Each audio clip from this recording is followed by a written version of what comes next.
The audit meeting, committee meeting of May 22nd, 2014 is called to order. Has this meeting been properly noticed and posted in compliance with the open meeting law? Yes, it has. And I'd like to recognize today our new and very welcome Audit Committee member, Greg Headley. Thank you, Madam Chairman. Very welcome. I'd like to welcome myself. I'm Bob Stockton. This is the first meeting I've attended since I've been. I just want to thank you, man.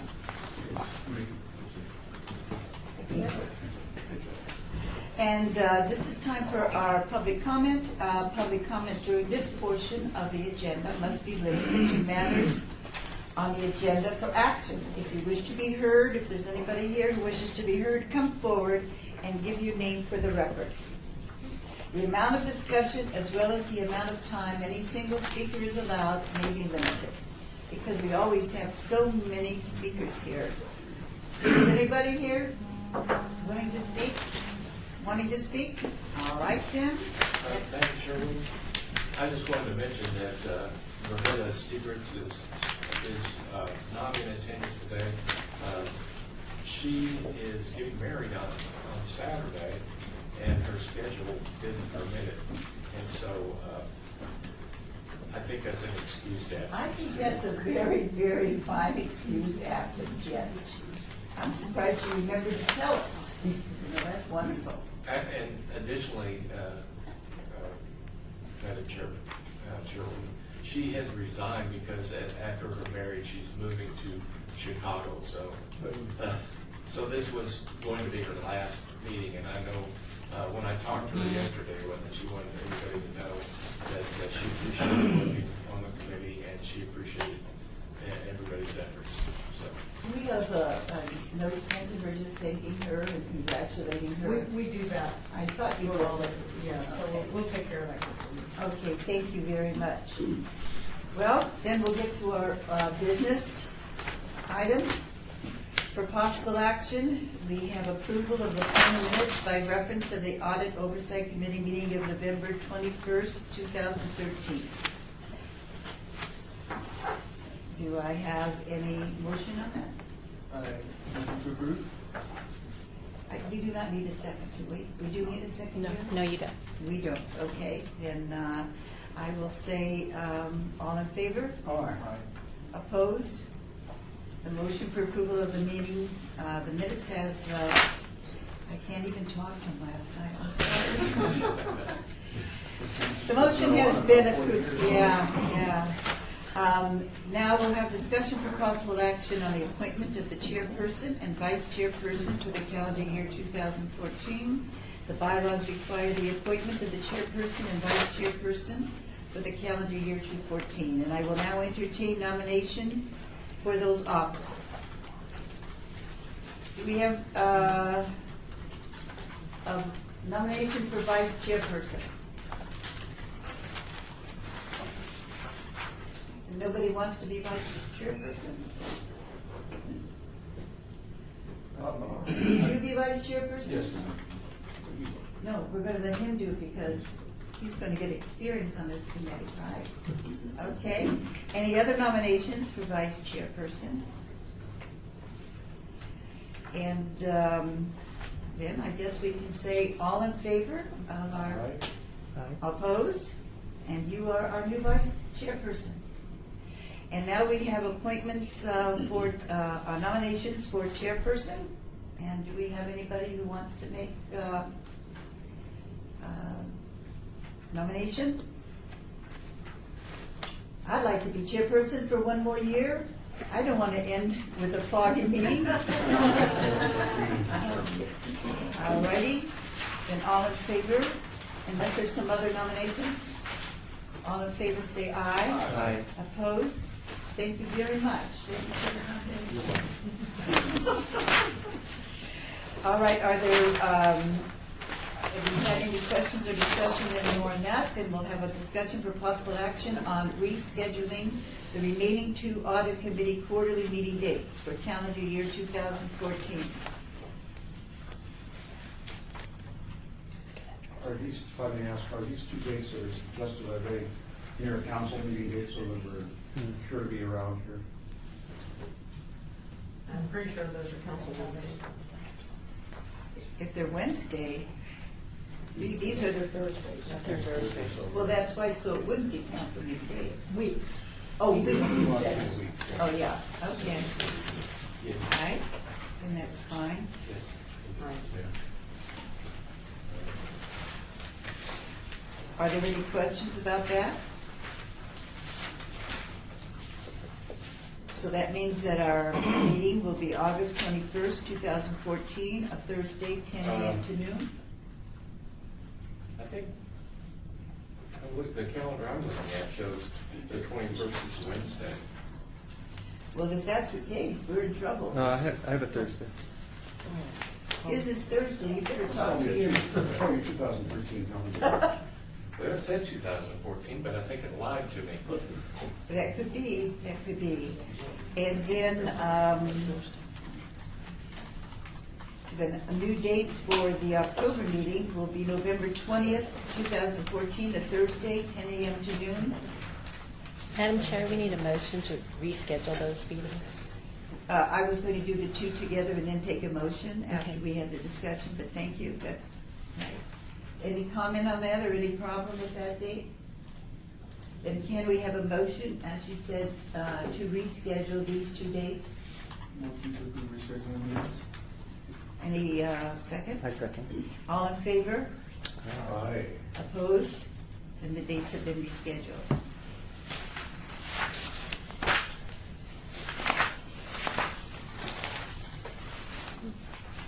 All right, then we have a discussion for possible action on the general report by the city auditor, which he's going to give us. Thank you, Chairwoman. Members of the committee. Currently, the following audits or projects are in process. OBD parking services, and the lead auditors on those are myself, Brad Stilling, and Philip Marmorowski, and it's in the planning phase. HR, safety and liability programs, Philip Marmorowski's on that, and it is in the planning. Actually, it's kind of between the planning and the fieldwork phase. OAS, emergency management grant. Gary Phillips is the lead auditor, and that's in the planning phase. Fixed assets, Nancy Beatty, and that's in the reporting phase. And then the Hanson work that we did on the Hanson program, that's Brian Smith, and that's also in the reporting phase. This concludes my report. Is there any question or any discussions on this report? And then let's have, I move for acceptance of the report. thank you for the motion, a second. A second. All in favor? Aye. Opposed? All right, the report is accepted. And now we're going to have a report for possible action regarding an update of the audit of leisure services, sports fields administrations, CAO 1603-1011-03. And we'll have a report from Brad. Thank you, Madam Chairwoman. If you'll remember this particular report, when it was completed, the committee asked that we bring this back at each meeting just to give you a status report on the status report of completing the recommendations. Nancy Beatty was the lead auditor on this, and she will give you that updated report. Good morning, members of the committee. I will now provide an update on the status of the audit of leisure services sports field administration. 4 audit recommendations remain in the extended status and 4 remain in the incomplete status. That's concludes my briefing. I'd be happy to answer any questions you have at this time. Representatives from Parks, Recreation, and Services are also here to answer any questions. Any questions? How are the tracking as far as the remaining items? I met with Alden Williams last week and we went over the status of what needed to be done. He indicated that probably next week he'd be contacting me for 4.1 the data entry consistency to finish up that one. He also indicated that they're finalizing all their policies and procedures for the updated information and moving forward. And what's the projected timeline for the completion of those? Elgin, you want to come up?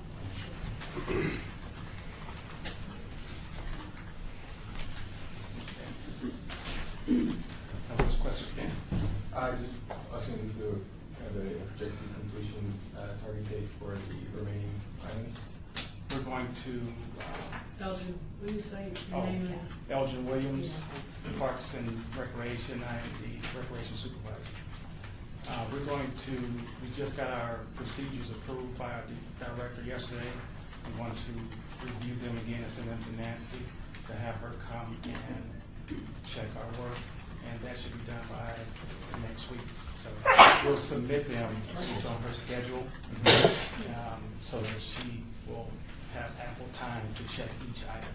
Okay. So I would say within the next 4 weeks. Okay. Just additionally, the ones that are in the extended status, it should be, what we did with those, is we said we were going to move those to the extended status to give ample time, like you were saying, to implement the rec track and give us an opportunity to get some history behind it so that we can do our due diligence with it. Those are due to move from the extended status into the incomplete status. Let's see, it was 18 months after we put them in there. We're getting close to that now. It will be January of 15, if I'm not mistaken. That's when they come to. So those will move from that point to there, but they can still be worked on before they move. Well, I'm working on them now. My plan is to have them done prior to January. Okay. As soon as I can get them approved, then I'll have them submitted. But I still have to work with Rec Track, and then we have some things that we need to tweak here and there. But as soon as we get everything finalized, I'm going to submit them to Nancy to get them approved. We're not waiting until the end. Thank you. This has taken some time, the audit of this area, but we have been able to make progress each time, and it's been watched very carefully. All right, do we move to accept the report, anybody? Move to accept the report. Is it, A second? it's been moved and seconded, all in favor say aye. Aye. And then we'll have a discussion on possible action on software audit, parks, recreation, and neighborhood services. The Philip Harmorowski was the lead auditor on this audit, and he will give a report on this particular audit. Philip Momorowski. The city auditor's office completed a software audit of parks, recreation, and neighborhood services. The city software asset management is a two-part operation to prevent the installation of any unauthorized software, which is personal, freeware, shareware, and secondly, to have and maintain control over authorized business software. The increasing availability of illegal software online has made it even more difficult to manage software effectively. The scope of this audit was limited to the review of current software installed on 323 computers assigned to Parks, Recreation, and Neighborhood Services personnel, and to identify violations of established software policy and procedure. Here is a review of the audit findings. 27 non-business software programs were found on 31 computers in the Parks, Recreation, and Neighborhood Services. Management has removed these programs and informed the employees of the city policy, and the status is complete. That has been verified by audit department that it is complete, and the software has been removed, and employees have been informed. Seven unauthorized business software programs were found. IT is currently working on the project. No completion date has been provided. Seven software and freeware programs were found which lacked IT authorization. One factor in the use of illicit software is that there is a proliferation of users who have the administrative ability to install software on the computer. New policy has been issued, and IT is implementing more controls over administrative rights. IT is currently working on the project, but the status is now incomplete. I would like to thank Parks, Recreation, and Neighborhood Services and IT staff for all the support they provided throughout the audit. management was very supportive of our audit and has initialized efforts to implement the recommendations. Representatives from Parks, Recreation, Maintenance Services, and Information Technologies are also here to answer any questions you might have. That is my report. Are there any questions? Any discussion? Is this a rather large number of non-business software that you have? No, I think based upon the other software audits we have performed, it runs about 8 to 12%. So we're kind of in there. A lot of the computers are, they've been passed on from employee to employee, and who knows where the first person put it on or where. So it's not that unusual, but departments are now aware, and IT is now aware, and procedures are being studied to make sure that when audit follows up on these softwares, we don't get those numbers again. And how about the number of business programs, software programs? Again, over in past years, a unit could buy their own software. They would have licenses. The software package, with the licenses, who knows where they are with moves and, people changing, unfortunately. And again, IT is now working on that to have the centralized software, so we'll have one place to go to how many licenses we have for something like, let's say, Photoshop or something like that, not something that's not an enterprise system. So, again, these audits have made everyone aware of, the issue, and there's procedures being worked on to make sure that doesn't happen again. Thank you. Any other questions? I have a couple. What kind of procedures are you talking about? What are there? For example, is a computer swept clean when a person has it transferred to another employee? Not necessarily. The procedures are that all software has to be, go through purchasing, and it has to go through IT for proper purchasing and then installation. That's the new procedure. Again, over the years, software has been put on computers. Who knows if there has been duplication of that software. Again, we're going back in time, but the computers are still useful, so they still have software that was purchased for business purposes and still used for a business purpose.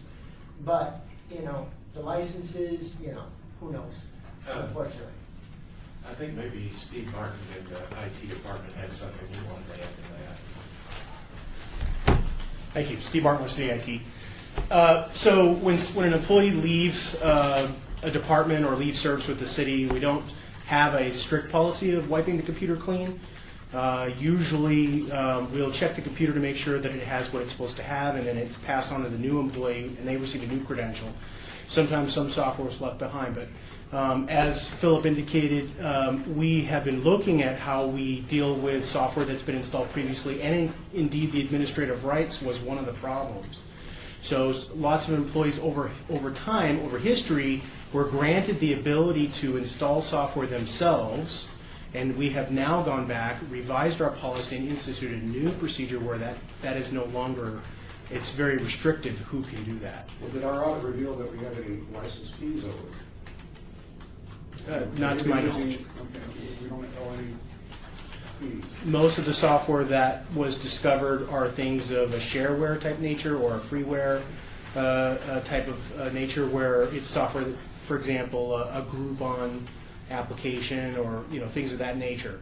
And so we do track the licenses that we have available, and we do cooperate with our software vendors to annually, especially for the big ones like Microsoft and Adobe, we do what's called a true up, where we look at exactly what's deployed and what we're licensed for, and if there is anything that's out of sync, we make sure we true that Can you out. administratively search a computer just to see if it's got out of date or obsolete or unauthorized software? Can you do that from your post? Yes, we can, and we are doing that. Or as a routine now? Now as a routine, yes. We have a new policy and procedure that has a routine where we whitelist and blacklist software, and we do sweep every computer in every department at least once a year. Councilman, let me add something to that about our audits. We did 4 audits quickly, and the audits, and what we were concentrating on was unauthorized software that was on, that might have been put, that doesn't seem to have a business use or business use outside software that we couldn't find related to something that we had purchased. So those 4 audits, and we're going to talk about the 4th one, they concentrated on that, things that got on there that shouldn't be on there. We do intend to eventually go in and do some audits related to our license software to make sure that we have the right amount of licenses and things like that. So that is the next step in what we want to do. We're concentrating mostly on things that got on the computer that just frankly shouldn't be on. Sometimes people use software because of frustration. Maybe the software that has been purchased by the entity won't do the job as well as something they find for free or share, or they just found off the shelf somewhere else. Is that right? I think that, maybe some specific applications that would be true. The one thing I will say about the policy that the city has related to freeware and shareware is that we can use it, but we have a couple of stipulations with it. First of all, if there's a fee that's requested, we always pay it. And then next, it has to be checked to see if it's going to be compatible with our system. It has to be swept for viruses and other things that it might bring with it. And then it also has to have approval by the department. So we can use those. We just have to go through a policy, which that's what Philip found in his audit, is that we couldn't find where that was documented and that had been done. So that's why we alerted everybody to the freeware and shareware. I mean, I don't expect not level of intent by any of our employees, but you could have a disgruntled employee who could leave behind some package in his computer that's being passed on to somebody else, and if there was no administrative sweep or check of the computer or the period of time, things could happen. And that's something that you ought to look into, but they pretty ought to. My say. Well, did you just say that is something you're doing now, or that? Yes, ma'am. Yeah, you're doing that annually now. Be done when I'm employed. You're saying that in addition to what As part of a procedure, yeah. Is that part of your procedure now? That hasn't been. That you can do. We are in the midst of revamping how we deal with employees who switch departments or leave the city service, and that's one of the things we're looking at, is maybe just re-image the computer to a baseline when somebody leaves. All right, any more discussion, any questions? Then do we have a motion to accept the report? Move to accept. Second. All in favor? Aye. Opposed? It's passed. Thank you for your good work. And now we'll have discussion for possible action on the software audit for the fire and rescue. This is the last part of our 4-part software audits. Much of the discussion has been presented before, but I will read the script. The City Auditor's Office completed a software audit of fire and rescue. The prior presentation for PRNS is the same for fire and rescue regarding the reasons and scope, only the finding is different. Data mining was performed on 260 fire and rescue computers. Here's the overview of the audit findings. 30 non-business software programs were found on 55 computers in the fire and rescue services. Management has removed these programs and informed the employees of the city policy. And again, this status is complete, and I have verified that, yes, all those non-business softwares have been removed from the computers as management agreed to. One unauthorized business software program was found. IT is still working on a permanent solution over the software monitoring, controls, and accounting of licenses. 4 shareware and freeware programs were found which lacked IT authorization. IT is implementing the change with the rollout of new computers and software, and the status is incomplete. I would like to thank Fire and Rescue and IT staff for all the support they've provided throughout the audit. Management was very supportive of our audit and has initiated efforts to implement the recommendations. Representatives from Fire and Rescue and Information Technology are also here to answer your questions. And that is my report. Thank you very much. Do we have any questions or any discussion? I have a question about the fire department and the use of their, when they get information on 911, does that come through on these computers, it comes through on something else? I cannot answer that question, I do not know the answer to I that. don't know the answer to that, it does come through our system. Another system, okay, I just need to know that. In fact, we have a unit related to the fire department that actually monitors and mans that, which is separate. I think we're tied in with the county also on that. Yes, the unit not from Steve Martin. Good morning, Trina Robinson, Las Vegas Fire and Rescue. To piggyback on what Brad said, we do have a fire alarm office that fields all of the calls. It's a separate software system from the desktops that were covered in this audit. Thank you very much. Just trying to connect different things we're looking at now. Do we have any other questions? A motion? Move to accept. Second. All in favor, say aye. Aye. All right, we'll move on to our next audit.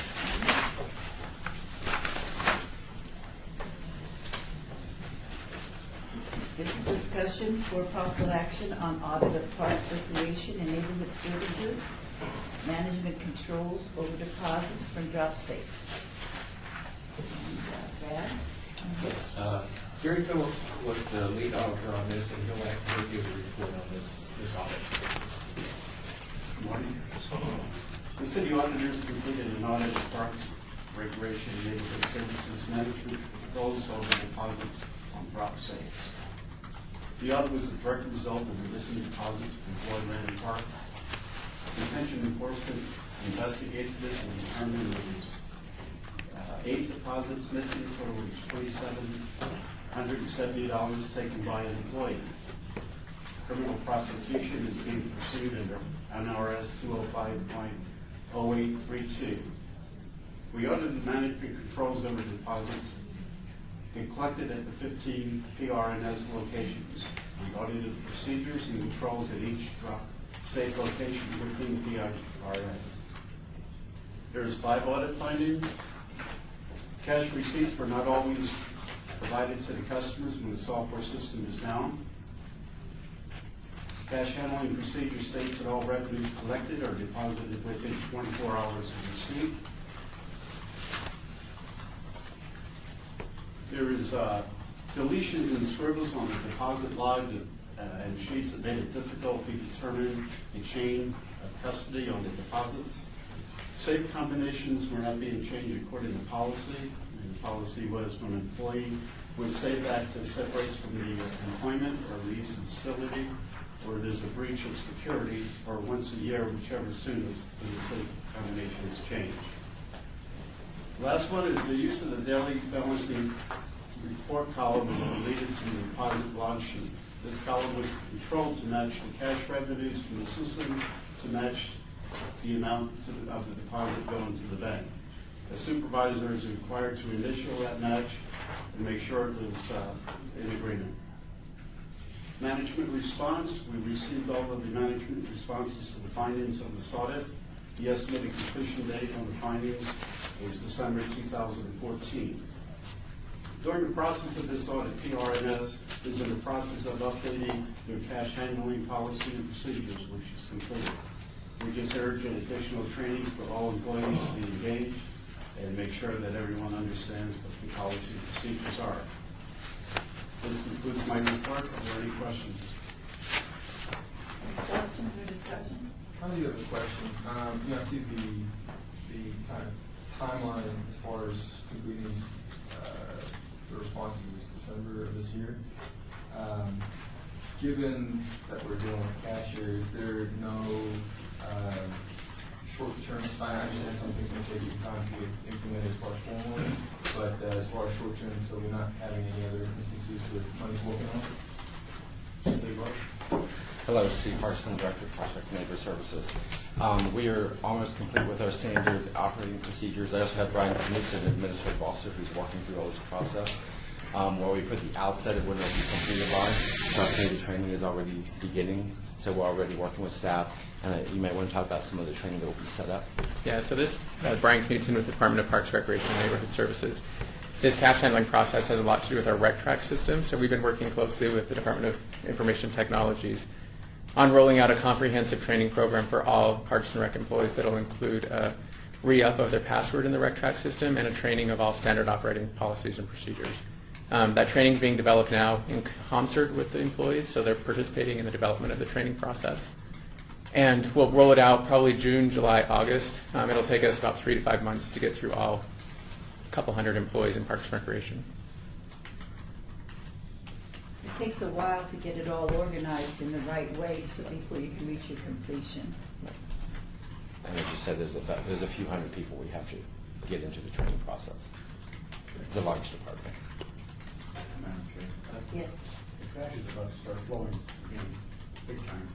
So are you ready to finish enough briefings and retraining and put up all the red flags to show Yes, that's exactly what needs to be done? Right. And that's where, I don't know if you want to chime in, but that's exactly the kind of stuff that with the summer coming, we're trying to pick it as fast as we can so that we are prepared for this. It's not out about this audit that people were able to be so sloppy last year. Do they know? I mean, Yes. basically, your seasonal employees know about this. Yes. So they also know then that the system isn't complete, that they could cheat on it, unless they're caught. Well, I don't know.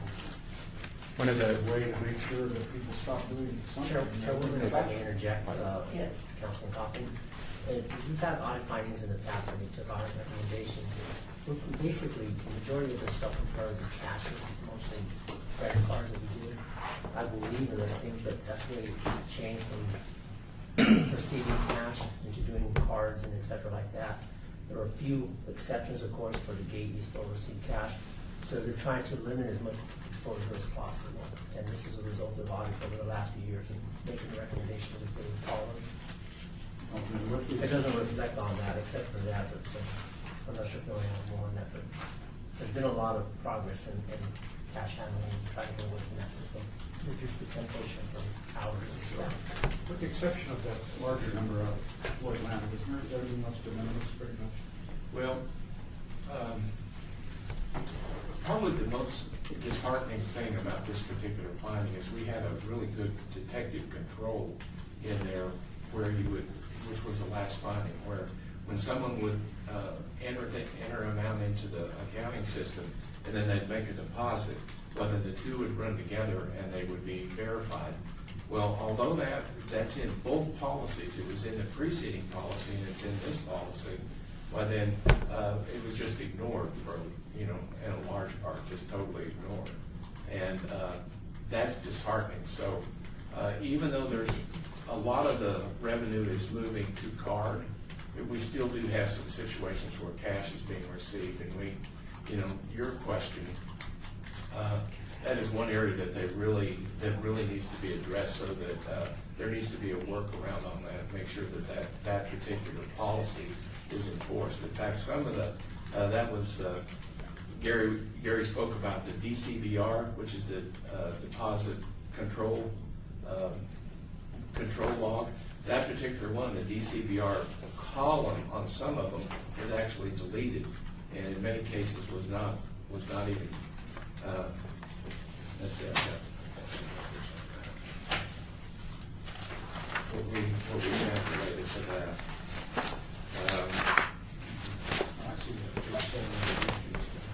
Yeah, page 7.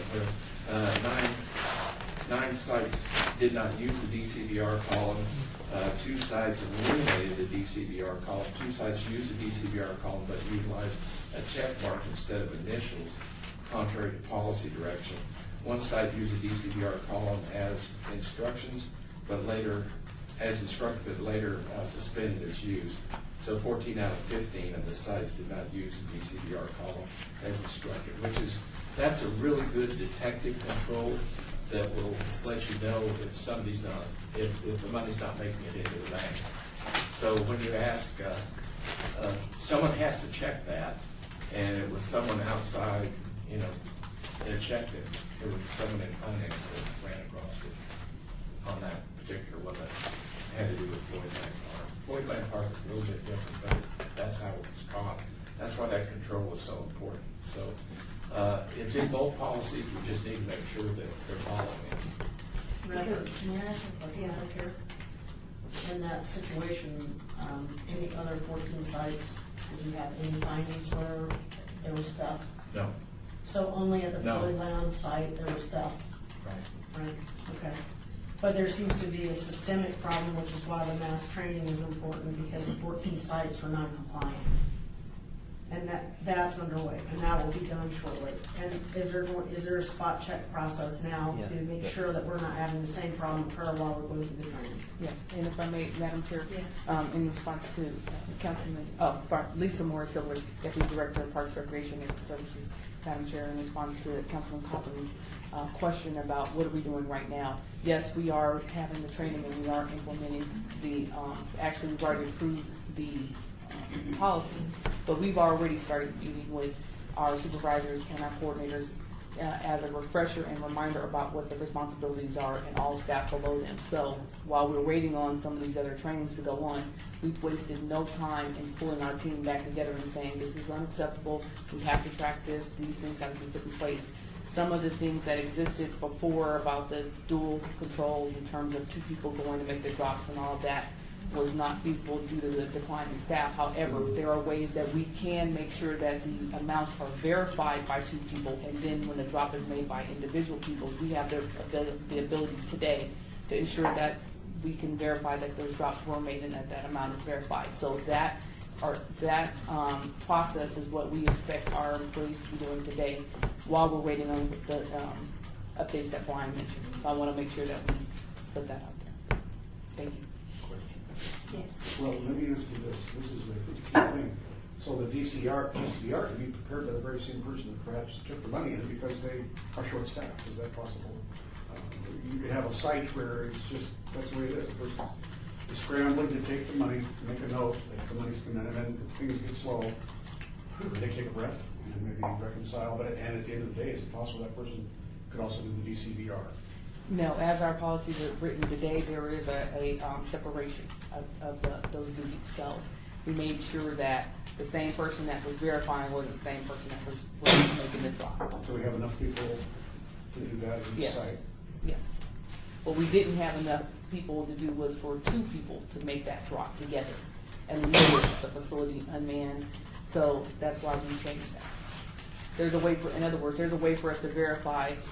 The amount. Steve and I could verify the amount, and another person could make that drop. And then the supervisor can go to the record to make sure that the amount that was deposited was the amount that was recorded. So there is a verification right there. So that means there's an independent checks and balances between different levels of people. I guess the important thing is if there are places that are just really cash heavy, maybe White Line was the classic example. You might want to make sure your staff there, that there is less possibility of collusion from cash received to the balance report. Absolutely. That's, the others, maybe leakage will occur, but it's de minimis. Just have to trust honesty. And we have, as I don't know if it was Orlando or as he stated, we've made great strides in reducing our risk for fraud. In some of our areas where we would generate the most cash, we've taken cash all the way out. Safety is an example of that. We have no cash at our 68 sites. Prior to 3 years ago, we actually had cash at every site. So we're doing, putting things in place to minimize our risk. That's our goal. I think this shows the value of the audits in that first, it was some time ago that we looked at this and put in new regulations. And what happened now is we looked at it again and we found it didn't work in some places. It certainly improved significantly, but we still have problems, and this gives us the opportunity to make the additional corrections. That's how you learn. People take money and do things in ways sometimes we would never think of, and that if it's the problem, you just have to keep narrowing it until you get it, and that's what's happened. And maybe it takes more than one look. You have to take a look again and see if what you put in works, and if it doesn't work fully, then you put in something else. And as I understand, that's what you're doing. And did you want to say something? No, it was answered. Thank you. You're welcome. Any other questions or discussions? Just one comment. The estimated date for completion on all these is December 2014. Is that early enough? Their actions are being taken already. I think that's when it's going to be all finished, completed. We have checked off on it and everything else. But their actions are ongoing right now, is what we're saying, right? We expect to be completed probably by the end of August, but December is the date that we have listed. But much with our other audits, we're working towards completion. I mean, we're not trying to go all the way up to December. We just put that as a reasonable amount of time because there are some things that have to be done on the technology side. So, do we have a motion? All in favor? Aye. No. And now we move on to the discussion for possible action on the audit of parks, recreation, and neighborhood services, management control over employee overtime, 1604, 131409. Thank you. Brian Smith was the lead auditor on this audit, and he's going to give his report. Thank you. I believe about 90% of the people in this room have already been through at least one briefing on this report. So I'm going to take the liberty of not going through everything that's listed in the script here today, just for the sake of time. But please, as I'm going through this, if you have any questions, please let me know. As was mentioned, we did an audit. Except don't leave out too much because of the transparency Exactly. for the public. Yeah, will do. We did an audit of the management controls over employee overtime in the Parks Department. Parks, Recreation, Neighborhood Services has approximately 715 employees, as summarized in this slide, different classifications of employees. The full-time classified employees are eligible for overtime when working beyond their regular work hours. During calendar years 2011 and 2012 combined, Parks paid out approximately $352,000 in overtime. The primary objective of our audit was to evaluate the adequacy of the management controls in place to ensure overtime hours incurred by Parks employees are properly approved, classified, and recorded. I'd like to now give you an overview of our audit findings. We identified 5 findings as a part of this audit, and I'd like to review each of these one at a time along with the associated recommendations. Parks employees are required to obtain pre-approval from management for all overtime, including regular overtime, callback, and TILO, by completing this overtime approval form. And then it has to be submitted to the supervisor, who then forwards it to the respective manager, deputy director, and director for approval. Employees complete biweekly electronic time cards, as shown here, that are approved electronically by a supervisor. If an employee records any type of overtime, they must complete the electronic form shown on this slide, and the information input into this form is a master record that can be made available to Nevada PERS for evaluation of the city's compliance with Nevada PERS policies. So that's why that form and the information that is input into that form is so important, because that is a master record. We identified a variety of inefficiencies and deficiencies with the current overtime approval and monitoring process as listed on this slide. I'll give you a chance just to take a quick look through those without going into detail on each one of those. But a variety of deficiencies with the current process were identified. One of the deficiencies noted was the inconsistent submittal of paper overtime approval forms. Employees did not consistently submit paper overtime approval forms during calendar years 2011 and 2012 combined, as evidenced by this table. And this table shows the percentage of overtime hours supported by submitted overtime approval forms for the top 10 Parks overtime earners during these years. And so just by looking through those differences in the percentages, you can see the inconsistency in the enforcement of this policy. To address the identified inefficiencies, we had 3 recommendations. Parks management should implement a more efficient and effective overtime approval and monitoring process. Parks management should update its documented policies and procedures and work rules to coincide with the newly implemented overtime approval and monitoring process. And Parks should train employees in the new overtime approval and monitoring process. This table summarizes the 10 parks employees with the most overtime hours recorded during calendar years 2011 and 2012 combined, including the 3 types of overtime: regular overtime, callback, and TILO, otherwise known as time in lieu of pay. The names of the employees have been replaced with the abbreviation OT and the number of their respective ranking in this listing. In June 2012, Finance's payroll unit ran various reports of the top overtime earners in the city. And upon review of these reports, Finance identified a Parks employee with a significant amount of callback time. And that employee is identified as OT1 in this table.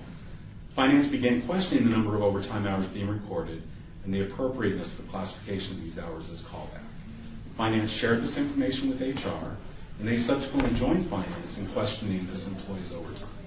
Our office was subsequently notified of the overtime, and an analysis of this employee's overtime was included as a part of this audit. The city requires employees to identify on their biweekly time cards whether their overtime hours are regular overtime or callback hours.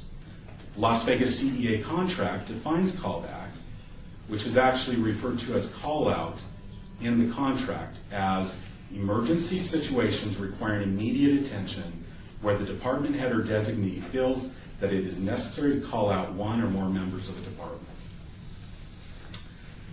The official policies of the Public Employees Retirement System of Nevada have specific requirements that must be met for overtime hours to be classified as callback. The requirements for employees hired prior to June 20th, 2008 are identified on this slide. These are the requirements applicable to that employee OT1. The differentiation between overtime and callback is important, as callback pay impacts an employee's retirement benefits, while overtime pay does not. According to the Nevada PERS policies, the compensation used to calculate an employee's retirement benefits is the monthly average of the highest consecutive 36 months of salary reported by the employer. The city is required to include callback pay and exclude overtime in an employee's reported salary and in the calculation of the city's contribution to PERS.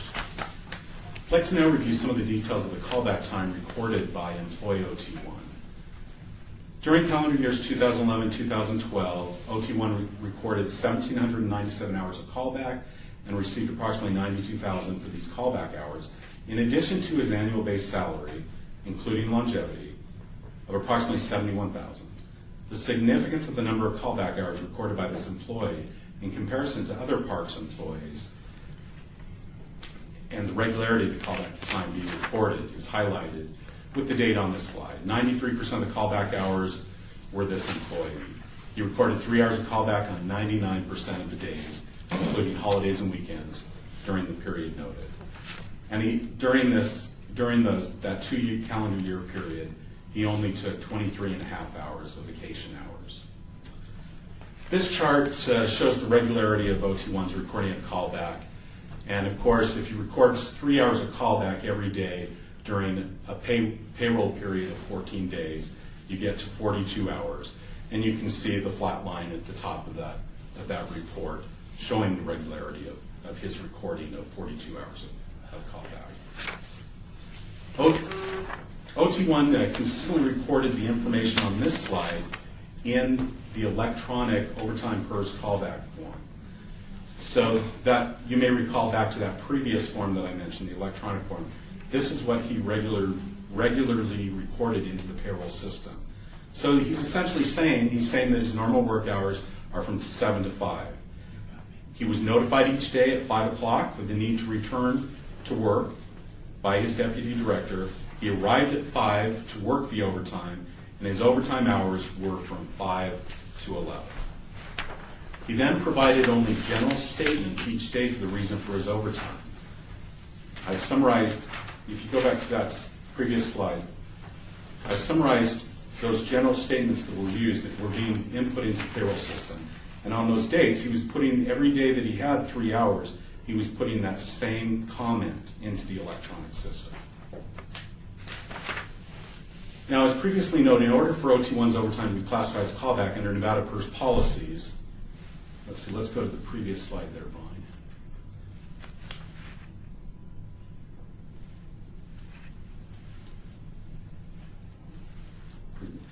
It doesn't want to go back. Okay. Well, let me just summarize. The Nevada PERS, no, one more. There we go. So here are the Nevada PERS requirements. The employee has to return to duty after completing his regular shift. He's off duty for any period of time, and the employee is requested to return to duty with less than 12 hours notice. Now, based on our evaluation, OT1's overtime hours do not appear to meet these conditions based on our interpretation of the policies and our understanding of this work arrangement. However, there's a big problem here. An evaluation of OT1's overtime is hindered by incomplete and unauditable supporting documentation.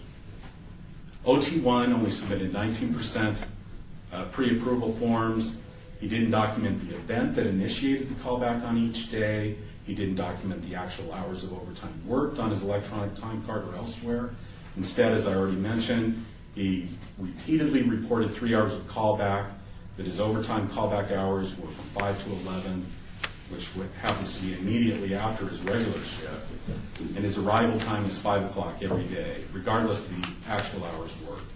And OT1 didn't document the details of the work performed on his electronic time card. So he repeatedly input those same general statements. Now, of course, we're just city auditors. We are not the governing authority over the interpretation of Nevada PERS policies, and any conclusions by them on this matter would supersede our conclusions. Finding number 2, we have provided the following recommendations. Finance management should review the appropriateness of classification of OT1's callback hours against Nevada PERS policies in consultation with Nevada PERS representatives and submit any required adjustments to Nevada PERS. Finance should complete a review of its documented payroll policies and procedures and training documents to ensure they clearly and accurately reflect documentation requirements and overtime policies. Parks management should implement a process requiring management and staff to periodically attend payroll policy and time card completion training conducted by finance. Are there any questions up to that point? We've made it through the first 2 findings. All right. Finding number 3. Of course, with what happened, we identified some issues with the management of overtime within parks. And in conjunction with our review of management controls over employee overtime and the situation with employee OT1, we identified the following deficiencies in parks oversight of employee overtime. There was an inadequate understanding of overtime by parks management. There was a lack of uniform enforcement of departmental policy, as previously discussed in finding 1. There was an inefficient overtime approval process, as previously discussed in finding 1. There was inadequate management monitoring of employee overtime, as previously discussed in finding number 2. Also, there was inadequate supervisory review of employee time cards. Park supervisors are not adequately reviewing and approving all sections within the electronic time card, as evidenced by the following. Errors were found within the data input by employees, the acknowledgement section wasn't being completed, and the parks employee identified as OT1. Over that 2-year period, he had 4 supervisors that were reviewing his biweekly time card and electronically approving that time card. These supervisors failed in their responsibility as time card approvers to verify that the time being recorded by OT1 was in compliance with policy and that the information being input into the electronic time card supported the classification of his overtime as callback and the number of hours of callback. The last deficiency we noted was an inadequate evaluation of the overtime work arrangement. Parks management failed to adequately evaluate the implication of OT's work arrangement and alternative options to the significant amount of overtime that was being reported. Here we had an employee with an annual salary of $71,000 who was assigned to work a significant number of reoccurring overtime hours rather than adjusting the shift of a less highly compensated employer using a part-time or hourly employee. And Parks management relied exclusively on this one employee for overseeing and making changes to the lighting system. This reliance increased the risk of not being able to satisfy the sports code lighting requirements of the sports leagues. Finding number 4, well, let's see, I'm sorry. these are the recommendations that we have for Parks Management. The Parks Director should evaluate whether any disciplinary measures should be taken against any employee as a result of the management deficiencies. Parks Management should implement a formalized department overtime monitoring process whereby upper management routinely reviews summaries of overtime being recorded within their department to identify trends and irregularities and explores alternative work arrangements to reduce or eliminate the overtime. Parks Management should attend training by finance on the proper applications of overtime policies and completion of time cards. Parks Management should request that finance train their employees more thoroughly. Parks Management should formally review department policies and procedures and revise them as needed so that they clearly reflect current overtime rules and regulations. Finding number 4, finance is deserving of much credit for identifying this irregularity. However, finance does not have a formalized process in place for routinely reviewing employee overtime citywide and analyzing the overtime hours for possible errors and irregularities. Finance could have identified this overtime irregularity in a more timely manner with such a process. This callback time began, I believe, back in, March of 2011, and it wasn't until the summer of 2012 that conversations started happening about the appropriateness of this overtime. So our recommendations are finance should implement a formalized process for routinely monitoring overtime on a citywide basis to timely identify trends, errors, and irregularities. Finance should create or identify reports that can be run on a regular basis that facilitate overtime monitoring and analysis. And finance should implement a formalized process whereby overtime reports are routinely made available and or shared with departments and the city manager's office for use in fulfilling their responsibility to monitor the overtime of their employees. And finally, the last finding. We found that the verbiage within the CEA labor contract regarding callback inadequately reflects the Nevada PERS policies as shown on this slide. We provided the following recommendation to address this finding. HR management in consultation with finance management should improve the verbiage in the Las Vegas CEA labor contract in future negotiations so that it more accurately reflects the Nevada PERS policies on callback time. Management from Parks, Finance, and HR provided our office with their action plan and estimated date of completion for each of their respective audit recommendations within the audit report. And these responses can be found at the back of the report. And management has represented to us that they will address the audit recommendations over the next 12 months. But as has previously been stated, I already know that Parks has already taken action and continues to take action to remedy this situation. And I'd like to personally thank all those who have helped with this audit. It was a long process, and I appreciate the support and help that I received in a multitude of interviews in doing our due diligence in this audit.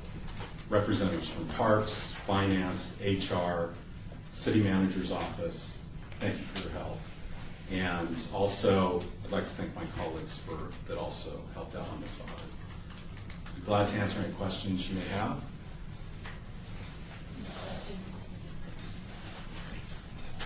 Well, thank you. I spent an hour and a half on this audit with you just about a month ago. I really found that the response was good. Thanks to finance for discovering this. Thanks for our auditors for working with them.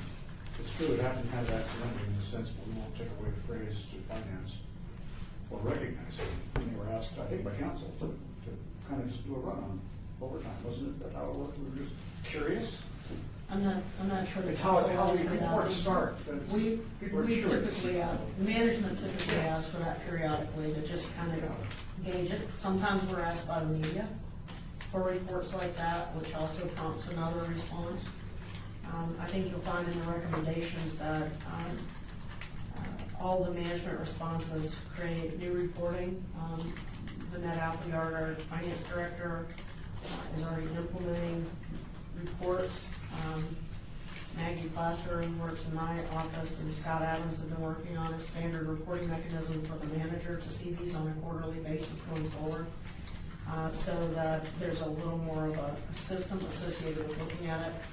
And my personal feeling is things that require callback because there's a unique PERS criteria for callback that may be very different from what any CBA, any collective bargaining agreement, pardon me, gentlemen who are used to our language here, any collective bargaining agreement might reflect. The PERS rules for PERS reporting for compensable salaries for retirement earnings supersede any of that. So those things are more important regardless of what these collective bargaining agreements say. Even if we have a payment obligation under a bargaining agreement, doesn't mean that it's personable, quote unquote.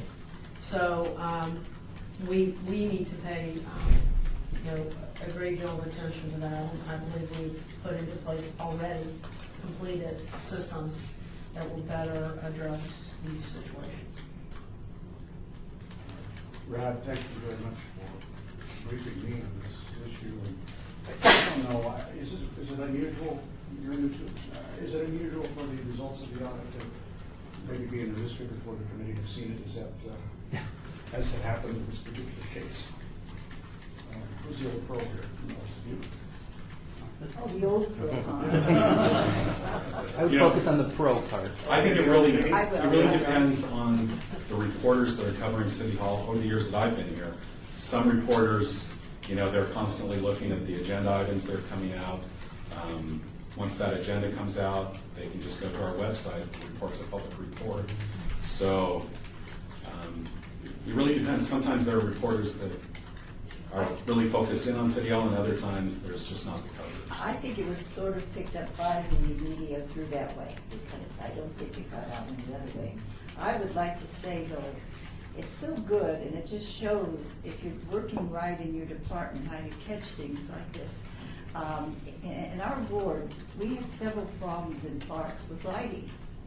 Now, what do I do, or my staff does, when some parent or somebody calls up and say, why are you leaving the lights on and nobody's there? Or somebody says to me, we went there and we were supposed to have our lights on and there aren't any lights there. You report it to management, isn't that right? So that's what we did. We said, look, there seems to be a problem, and they said it would be corrected, but we continue to have problems with lighting. Now, would any of this other thing have occurred to me? No. But because finance picked it up, and because the audit committee is so independent, this is one of our independent entities within the bureaucracy of government, we were able to catch this and make changes and manage it, because the problem was there. Somebody wasn't watching, somebody wasn't checking, and yet it had to have been called to their attention, because I know I personally did bring it to their attention. Now, maybe it was taken care of, but why did I continue to get fixed? So what I'm saying is we're so many different parts in a city and so many people involved, but it worked here now because we had sharp people in finance, and sharp people in audit, and we had some courageous people to follow through in handling it the right way. We wish it hadn't happened that way, but we did. During all this time, Councilwoman, OT1 was in charge of those lights. I know, but I didn't know that at the time. When I'm having all these problems. He was getting paid for fixing it at home. Yeah, and he was getting paid from the minute his workday ended, right immediately, 3 hours every time. And some of those hours, as I checked, were hours that were involved with some of the situations called into our office. So my feeling was, I don't even know what he was doing on that callback time. But in any case, it shows that you can't prevent these things happening because people are going to do things like that. But you can be sharp enough and everybody working together so you do catch them and you make the changes needed. And I think that our city did a good job in that. We did a good job, I think, after the fact, by promptly reacting to what was discovered, but it was a horrible audit, one that resulted in people being reassigned and terminated. And that's what I meant. That's just it. It had to happen. It's too bad it went that long. So there was a systemic problem, or it is a systemic problem. We just have to figure out who's surviving. Will they make sure that that doesn't happen again? I mean, it's our responsibility to make sure there are controls are in place and that they have completed the audit as soon as possible. But the story doesn't end here, does it? Because I don't like the idea that this guy's claiming personal overtime. It's a morale problem for the rest of the city employees. I really don't know what we can do to reclaim this.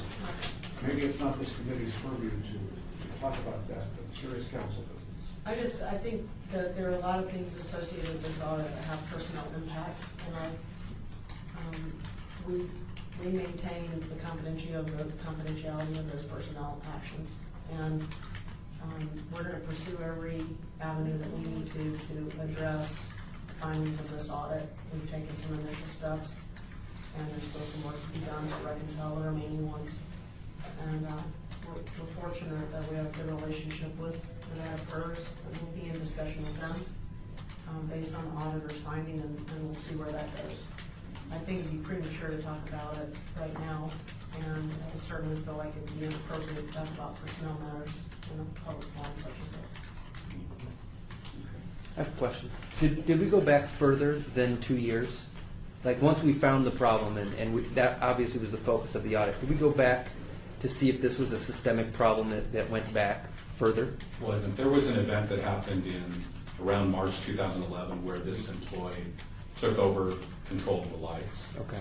And so it was in around March 2011 that, in fact, if you recall back to that graph, Yep. where all of a sudden that went up, and then we start Okay. seeing. Yeah. Okay. If I may just, I was just going to say, by the same token, we also did due diligence, not only looking at this particular instance, but we went back and covered the highest overtime earners for the entire department, and went back and looked specifically at the circumstances around each one of those.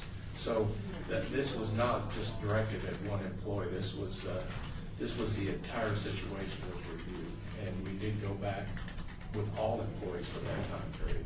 And as you can imagine, callbacks should be very rare in a department like Parks and Rec. As you see it described in the labor contract, it's an emergency situation. And sure, there's going to be justification for callback in parks. You know, some of the other employees, some of that other 7% of callback, they have to return to a community center in the middle of the night for some reason. They have to close up a community center. There may be like a crime where they've got to come in unexpectedly. So there are justifications for callbacks, certainly. But in a department like Parks and Rec, you would expect that it would be few and far between. And I could see a situation where if the lights weren't on, I show up for an event and the lights aren't on, that I would call emergency and say, get someone out here to turn the lights on, or vice versa. It's midnight and the lights are still on. Someone should come out and turn these things off. That would be an emergency. The sprinkler is the same type of thing. And Something the could beauty happen. with turning on and off the lights, the city has a system known as Musco, where they're able to remotely just either call in or through a website adjust the timing of the field. So are they turned on automatically and turned off automatically? They are, but It's automated. It's automated. It is automated.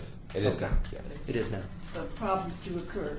Of course. Okay. if the committee will allow me, at some point it might be helpful, particularly to the new members of the committee, to get a thorough update on all of the audits that have happened in this department. This department's been audited more than 10 times in the last decade. Okay. This is not the first time a lighting issue has come up. In fact, a prior audit drove the extensive automation that was Okay. put in place that then preceded this action. This is a very complicated history, and I think that a thorough kind of historical overview of all of these audits and how they stack up on each other might be helpful, Okay. because this department has been through a tremendous amount of change in the last 5 years. Over 50% of reduction in their staffing is a direct result of the recession, a merger with another department, a series of audits that happened all along the way associated in that time frame, that had massive impacts on their operations, whether it's municipal sports unit, field lighting, field allocation, hourly rates, not hourly rates, field hoarding, etc. And we've been trying to implement changes all along to address every one of those concerns. And certainly for me, it feels like the minute we start to, hammer down one nail, the other nail pops back out, and it's frustrating. But I think for those of you on the committee that haven't been here that long, to see all of this play out over time, which these people sitting over here, where's Nancy? Nancy's been in it too. So I mean, you've got every one of these auditors, Gary, Brian, and Nancy have been involved in this department for at least 5 years. Lisa and Steve have been trying to deal with these issues for the last 5 years. And there's clearly still work to be done, but I do think it would be beneficial for you all to be given a briefing. We're happy to do that for you through our Parks and Recreation folks, to give you that in partnership with the auditor so you can see what's been out there, what's been done, what's yet to be done. So you're not just seeing this little piece of the puzzle. And recognize we know that there's a lot more work to be done. And we're reorganizing in a way that I think will help us better address the existing findings, but maybe more importantly, prevent future ones. So I appreciate the latitude, Chairwoman Tarkanian. I think it's important to get that on the record. I think it's very important too. This has been a time, and there's sometimes been problems in getting all the information wanted from the department through these many different audits. And I just would like to praise everybody involved that caught this and has worked hard to evaluate it and efficiently address it, we hope. But the problem is it is so big. There's so many layers to it. It's hard to do, but we'll just, again, keep after it until we narrow the problems. But do you have any questions, particularly on new members? Are you shocked at this? No, not shocked. I've received some onboarding. I'd entertain further onboarding, and especially if we're going to be replacing another member and stuff like that. So I think that would be helpful to learn more about some of the other groups and things like that. That's a good idea. And I would too. I do know the audit history of the department. But I missed the only other meeting I've been assigned to in December. So I feel like I'm the child in the corner of the Duns Cap on, and so I'd like to apologize to those members that were here that day and say that I'll try to do better on my attendance. But I think it's important to know that I've kind of been involved in this stuff for a long, long time, serving on the audit committee of the legislature for about 20 years. So I've seen it, so it doesn't shock me. It happens in the best. I will say this about this particular audit. PERS has an interest in the outcome of this. 24 years ago, PERS fought the Mello case and won for the use of the legislative retirement, which is managed by PERS. So PERS does have an interest, that there is a precedent for PERS to have an interest in claims on its system. Just the paying agency, but the administrative agency. So I'll just leave it there for you to know that. There is precedent. We have a fiduciary obligation to the rest of us who will retire out of that system someday. Correct. And so that's the Mello case. I think this discussion has been very good. And it's depressing to see things like that, but it's uplifting to know that we're making corrections. Any other comments? Do we have a motion? Did you want to say anything, our finance director, anything else?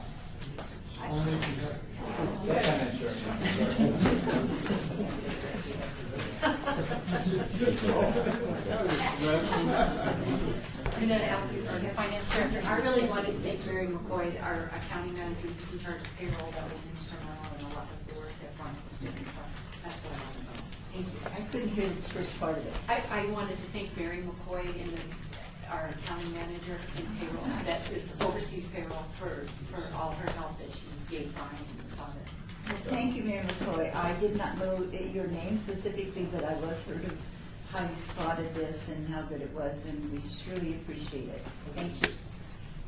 I do not believe we have voted acceptance on this report. Do I have a motion? I move we accept this report. Second? Second. Okay, all in favor? Aye. Okay, thank you so very, very much, all of you. I do. And now I would like to see if there are any citizens in the audience who would like to participate or make a comment.